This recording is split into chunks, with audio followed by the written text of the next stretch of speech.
Mark Zuckerberg के 5 rules जो मैंने अपनी लाइफ में फॉलो करके ड्रास्टिक चेंज देखे हैं।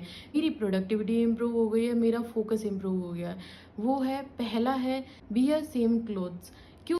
आप सेम तरीके के कपड़े जब डिसाइड कर लेते हो, इससे आपको बहुत कम डिसीजन लेने पड़ते हैं। डिसीजन कम लेने की वजह से आपका माइंड बहुत क्लियर रहता है और आप बहुत ज़्यादा क्यूटिक नहीं रहते। Use time blocking. अपने पूरे दिन को कुछ ब्लॉक्स में डिवाइड कर लो। जैसे कि डीप वर्क के लिए आपने अलग ब्लॉक डिसाइड कर रखा है। Train focus like a muscle.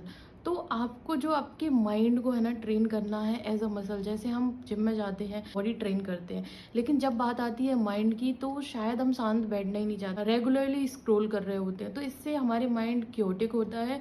दूसरी चीज़, हमें ट्रेन कैसे करना है? हम ट्रेन कर सकते हैं कि आप कुछ भी 10 मिनट 15 मिनट आप शांति से बैठ सकते हो बिना कोई डिवाइस के। आप सिर्फ और सिर्फ अपने थॉट्स को, अपने माइंड को ऑब्जर्व करो। Digital detox. इससे क्या होगा कि आप दिन में, आप हफ्ते में या 15 दिन में कोई भी ऐसा टाइम निकाल सकते हो जब आप कंप्लीटली ऑफ करो from the phones, devices, laptop, everything.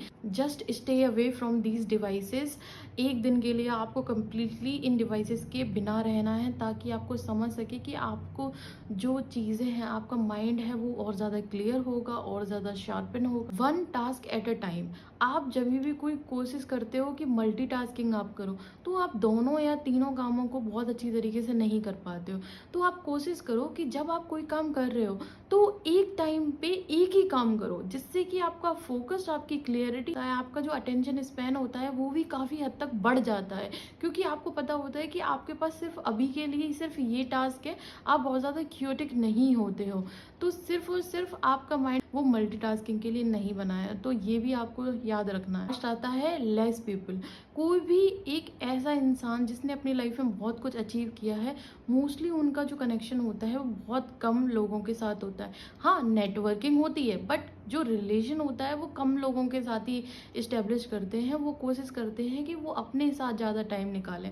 अगर आप वर्क कर रहे हो तो आप कम से कम कलीग से इंटरेक्ट करो, मतलब आप पर्सनल लेवल पे कम से कम करो। वर्क के लिए आपको करना पड़ेगा। एट द सेम टाइम अगर आप स्टूडेंट हो तो आप कोशिश करो कि आप थोड़ा सा हटके, अगर आपको फ्रेंड्स रखने हैं तो आप 1 या 2 फ्रेंड्स रखो जिनके साथ आप टाइम स्पेंड करो। लेकिन मैं एडवाइस करूँगी कि आप सेम फील्ड में अपने फ्रेंड्स रखो, जिससे कि जब आपको कहीं पे जाना भी है, आपको एक लेज़र टाइम लेना भी है, तो आप उनके साथ ही बैठ सको। वो आपके गोल समझ सके, वो आपकी बातें समझ सके, आप भी उनकी बातें समझ सको।